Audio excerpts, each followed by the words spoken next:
I live in a world where mechanical keyboards can be had with $25, so where does this keyboard belong? I'm Rio Gion and welcome to the channel.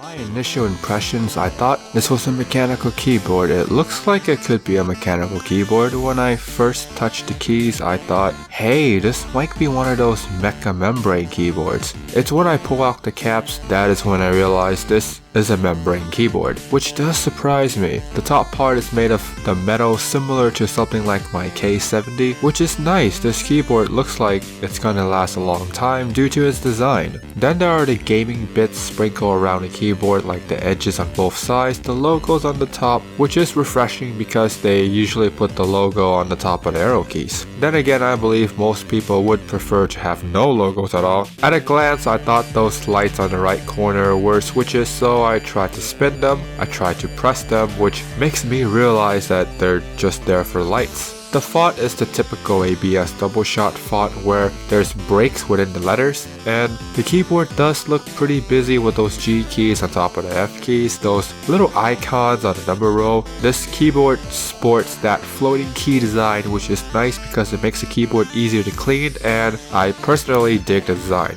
But like I said before, this keyboard uses membrane switches. Is it even called a switch? Which typically don't last as long as mechanical switches, and since this is marketed as a gaming keyboard, I would think they would use something like MX Red switches, but then again, it would probably cost more to make because this is technically RGB. When I say membrane switches don't last as long as mechanical switches, this is a fact, but most people who own mechanical keyboards don't tend to own just one. I'm gonna go on a limb and say that most of my awesome viewers are either keyboard enthusiasts, gamers, tech lovers, somewhat into keyboards, somewhere in between.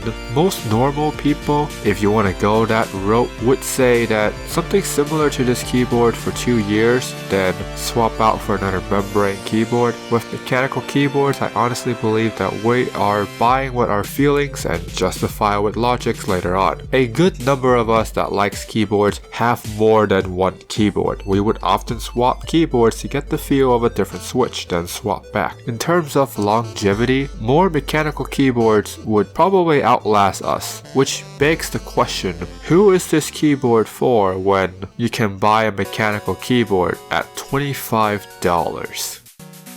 The flip-up feet does have rubber on them, so the keyboard will be planted at both angles, and the keyboard does have rubber pads to keep the keyboard still when you don't use the feet. Besides this, the back is pretty typical, nothing fancy here, no fancy design. The cable is also rubber and the USB tip is gold, so you got that going for you, which is nice. There is a software, which is a surprise because I thought this keyboard is plug and play, and it's not what I would have expected. On the one hand, it's good that they have a software because you can set macros easier. On the other hand, the lighting effect is really bare bones, and I would think that there would be individual per key lighting, but sadly it's not here. Instead, you can control 4 lighting effects if you count off as an effect.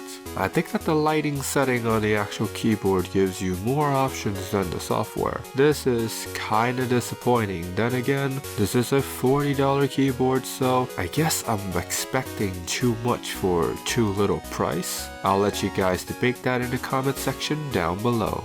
I have to say, this feels pretty good for a membrane keyboard. I don't expect it to be top notch, which it's not, but this isn't sloppy either, like other mechanical keyboards. Did I say other mechanical keyboards? I mean other membrane keyboards. This feels crisp, which is nice. This is something that I can see myself typing on short bursts. Like most of my keyboard reviews, I tend to type the script using the same keyboard that I'm doing the review on. Usually after that I would move on and get back to my K70. But I find that I would be using this keyboard from time to time because I guess it's a different experience from my K70. Then I quickly moved back to the K70 because it feels better. On the scale of stay the hell away from this keyboard to love at first type, I say this is the occasional type and run.